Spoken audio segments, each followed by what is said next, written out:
pengertian historiografi kolonial. Historiografi secara umum dapat diartikan sebagai penulisan sejarah. Louis Gottschall dalam Mengerti Sejarah 2015 menyebutkan bahwa historiografi merupakan hasil dari sintesis terhadap sumber-sumber yang diperoleh. Historiografi kolonial adalah penulisan sejarah yang menempatkan orang Barat atau Belanda sebagai pelaku utama.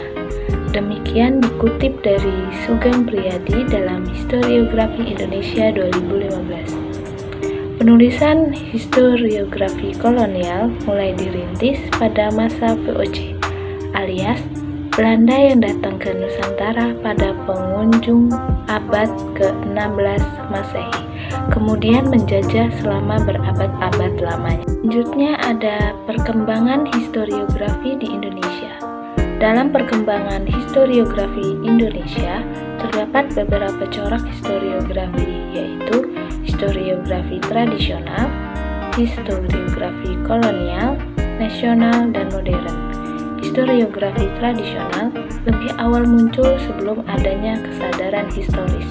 Corak historiografi tradisional diperlihatkan oleh babat, tambuh, hikayat, silsilah, lontaran, dan sebagainya.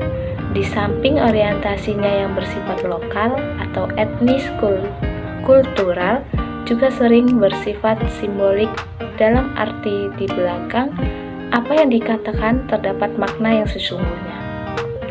Peristiwa atau kejadian dalam historiografi tradisional selalu berpusat pada kekuatan gaib, bukan ditentukan oleh aksi atau motivasi manusia.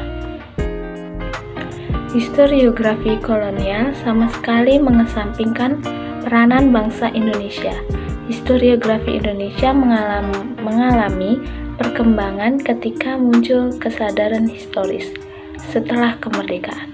Pada awal kemerdekaan, sejarah dilihat dari aspek nasional dan sebagai konsekuensinya dari keadaan kultural yang timbul adalah sejarah ideologis.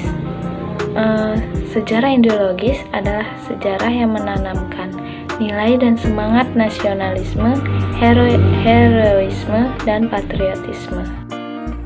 Ciri-ciri historiografi kolonial: bentuk tulisan yang berupa laporan-laporan, yakni memori tulisan sejarah serah jabatan atau laporan khusus kepada pemerintah pusat di Batavia mengenai kekuasaan dan keluasan wilayah pejabatan yang bersangkutan. Biasanya dilengkapi dengan data statistik dan pemetaan gambaran suatu daerah. Isinya berupa sejarah, politik, dan tokoh-tokoh besar.